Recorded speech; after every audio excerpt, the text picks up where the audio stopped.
तो हम लोग डिस्कस करने जा रहे हैं वेपर डेंसिटी को कि भाई वेपर डेंसिटी क्या होती है किसी भी गैस की। वेपर डेंसिटी ना ज्यादा इंपॉर्टेंट फिजिक्स में नहीं है, केमिस्ट्री में बहुत इंपॉर्टेंट है, लेकिन बहुत रेयर है इस पर क्वेश्चन। लेकिन कभी कभी क्वेश्चन जो है फिजिक्स में वेपर डेंसिटी पर भी दिख जाता है, जैसा कि इस बार आ गया। इस बार जेईई मेंस के पेपर में, जेईई मेंस 2025 के पेपर में क्वेश्चन आ गया वेपर डेंसिटी पर। किस तरह का क्वेश्चन आया वो जानने के लिए हम लिंक डिस्क्रिप्शन में उस वीडियो का लिंक भी दे दे रहे हैं, ताकि वो क्वेश्चन से पता चल जाए कि हाँ किस तरह के क्वेश्चन जेईई मेंस के फिजिक्स सब्जेक्ट में आ सकते हैं वेपर डेंसिटी पर बेस्ड। फिलहाल हम लोग वेपर डेंसिटी को एक बार देख लेते हैं, केमिस्ट्री के पॉइंट ऑफ व्यू से बहुत इंपॉर्टेंट भी है। ठीक है, वेपर डेंसिटी क्या है ना, वेपर डेंसिटी रेशियो है किसका, डेंसिटी का, density of the gas divided by density of hydrogen gas. बहुत इंपॉर्टेंट बात है भाई, ये डेंसिटीज का रेशियो है। ठीक है, अब ये कुछ वैसा ही टर्म है जैसे रिलेटिव डेंसिटी या स्पेसिफिक ग्रेविटी हम लोग फिजिक्स में भी पढ़ते हैं।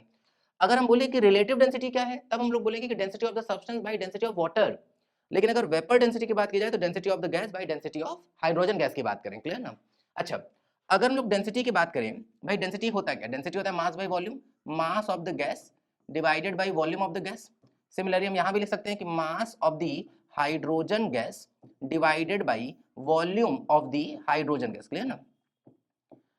अब मान लेते हैं कि हम लोग एक एक मोल की बात कर रहे हैं ना, एक मोल की।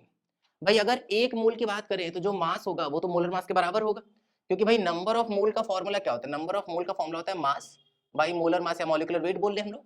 तो अगर इसका वैल्यू हम लोग 1 रख देंगे तो जो मास होगा वो तो मोलर मास के बराबर ही हो जाएगा। तो यहाँ क्या हो जाएगा, molecular weight of the gas.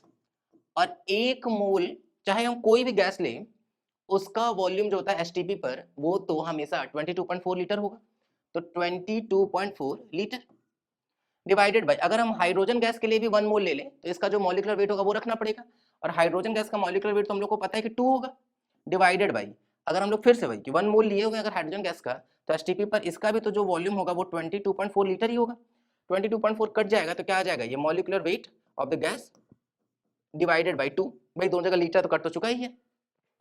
तो इसका मतलब कि वेपर डेंसिटी क्या मिला हम लोगों को, ये मिल गया कि molecular weight of the gas divided by 2। बहुत इंपॉर्टेंट है भाई, और कई बार उल्टा बहुत इंपॉर्टेंट है इसका, क्या कि भाई अगर कभी भी molecular weight of the gas निकालना होगा तो हम लोग सिंपल 2 का मल्टीप्लाई कर लेंगे किससे, वेपर डेंसिटी से, और हम लोगों को सीधा molecular weight of the gas निकल जाएगा। ठीक है, वापस हम बोल दे रहे हैं कि जेईई मेंस 2025 में इसी फॉर्मूले पर सीधा क्वेश्चन आ गया फिजिक्स सब्जेक्ट में। ठीक है, तो जब बच्चे को वेपर डेंसिटी ही नहीं पता होगा तो उसके लिए पूरा क्वेश्चन ही खत्म हो गया।